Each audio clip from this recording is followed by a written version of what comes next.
नमस्कार दोस्तों, स्वागत है आप सभी का एनएचएल यूट्यूब चैनल पे। मैं हूं आनंद, स्वागत करता हूं आप सभी का। नए साल की शुरुआत आप लोगों के लिए बहुत ही अच्छा रहा होगा। कितना लोगों का सिलेक्शन भी हुआ है इसमें और कितने लोगों का रिजेक्शन भी हुआ है, तो कोई बात नहीं। जिनका सिलेक्शन हो गया उनको बहुत बधाई, और जिनका रिजेक्शन हो गया उनके लिए एक ये चीज़ है कि अपनी कमियों को दूर करिए। जो भी आपकी कमियाँ हैं उस पर आप वर्क कीजिए और आपका भी सिलेक्शन इस बार होगा।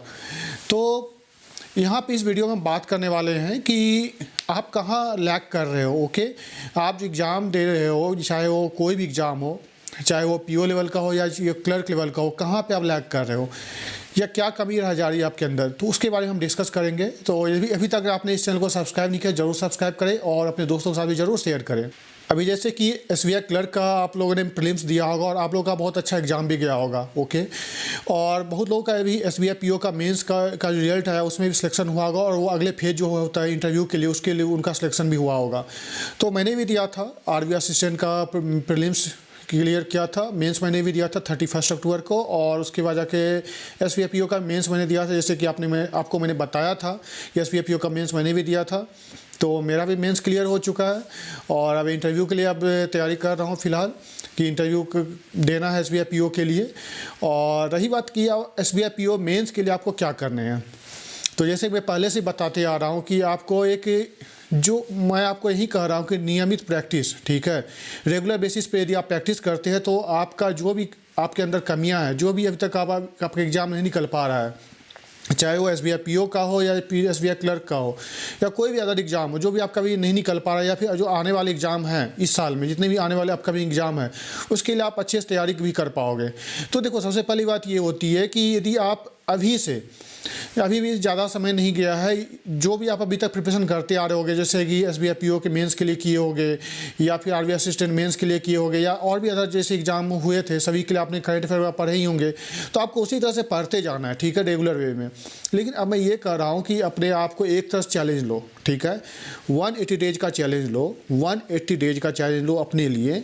यार 180 डेज का चैलेंज यदि लोगे, इसका मतलब ये है कि 180 डेज में आपको जी जान ला के पढ़ना है, 180 डेज तक बिना गैप किए हुए, ठीक है। मतलब 180 डेज मतलब लगभग 6 मंथ्स, ठीक है। 6 मंथ्स आपको अप्रॉक्सीमेटली अच्छे से पढ़ना है और डेली वे में, डिसिप्लिन वेनर में अच्छे से पढ़ाई करना। और यदि आप ऐसा करते हैं तो ऐसा कोई एग्ज़ाम नहीं है जो आपसे नहीं निकल पाएगा। खुद से चीट मत कीजिए, खुद से कोई चीटिंग करेंगे कि हाँ, अपने आप से यदि आप चीट करोगे कि हाँ मैं थोड़ा सा पढ़ूंगा, और मतलब कि एक एग्जांपल ले लो, यदि आप पढ़ाई करने बैठते हो तो 5 घंटे, ठीक है, 5 घंटे में आप 3 घंटे मतलब मोबाइल चला रहे हो या रील्स देख रहे हो या कुछ भी ऐसा कर रहे हो, अपने आप से एक तरह से नहीं होते कि आप अपने आप से ईमानदार नहीं हो, तो फिर आपका एग्ज़ाम कहाँ से निकलेगा, ठीक है। तो आपको खुद से ईमानदार होना पड़ेगा, जो आपकी कमियाँ उसको दूर करो और एक डिसिप्लिन वे में, एक डिसिप्लिन मैनर में आप अपने आप को एक 180 डेज का चैलेंज लीजिए और डेली आप पढ़ाई कीजिए अच्छे से। देखिए, आपका एग्ज़ाम निकलने से कोई रोक नहीं सकता है, ठीक है। तो इसलिए मैं कहता हूँ आप डेली, जैसे कि एक डिसिप्लिन मैनर में ये हुआ, जैसे डेली एडिटोरियल पढ़ना है तो पढ़ना है, डेली करंट अफेयर पढ़ना है तो पढ़ना है। ओके, डेली हमको डीआई बनाने हैं, डेली हमको पजल बनाने हैं, डेली हमको मेंस लेवल के भी डीआई बनाने हैं, डेली हमको मेंस लेवल के पजल भी बनाने हैं।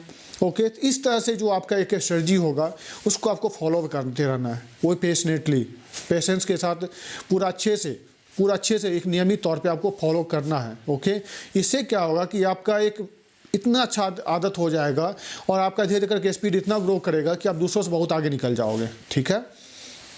तो यही मैं कहना चाहता हूँ, और ये मत सोचो कभी यार लाइफ में कि हमको किसी और से आगे निकलना है, ठीक है। यदि आप ये सोच के बैठोगे ना, एग्जाम देने जाओगे कि मुझे किसी और से आगे निकलना है, तो वैसे में आप कुछ नहीं कर पाओगे। आप ये सोचो कि आप इतना अच्छा परफॉर्मेंस दो कि आपसे कोई आगे ना निकल पाए, ठीक है, आपसे कोई आगे ना निकल पाए। तो ये बहुत ज़रूरी होता है, आपके दिमाग में ये मेंटलिटी होना चाहिए कि आपसे कोई आगे ना निकले। इस लेवल का आप प्रिपरेशन करो, इस तरह से एग्ज़ाम दो कि आपका सिलेक्शन उसमें हो ही हो, किसी का हो ना हो उससे मतलब नहीं है। आपका दिमाग में ये चलना ही चाहिए स्ट्रेटजी कि मैं इतना अच्छा परफॉर्म करूँ, मैं इतना अच्छा मेहनत कर लूँ कि हमसे कोई आगे ना निकले, ठीक है। तो ये आपके दिमाग में चलना चाहिए। तो इसी के साथ आप अच्छे से तैयारी कीजिए इस बार, और बस लगे रहिए अच्छे से, बिल्कुल निकलेगा एग्ज़ाम इस बार आप लोग का। तो मिलते हैं क्लास में। और मेंस लेवल का डीआई मैं स्टार्ट कर दिया हूँ, तो मेंस लेवल का डीआई मैं अब से डेली मैं मेंस लेवल का डीआई या मेंस लेवल का पजल मैं लाऊंगा। मैं पूरी तरह से अपनी तरफ से पूरा कोशिश करूंगा कि मैं भी वो ये 180 डेज को चैलेंज को फॉलो करूं और मैं भी कुछ आप लोगों के लिए बेहतर कर सकूं। ठीक है, तो मिलते हैं अगले वीडियो में। Thank you, have a nice day. और यदि अभी तक आपने इस चैनल को सब्सक्राइब नहीं किया, जरूर सब्सक्राइब करें और टेलीग्राम ग्रुप को ज्वाइन जरूर करें। Thank you.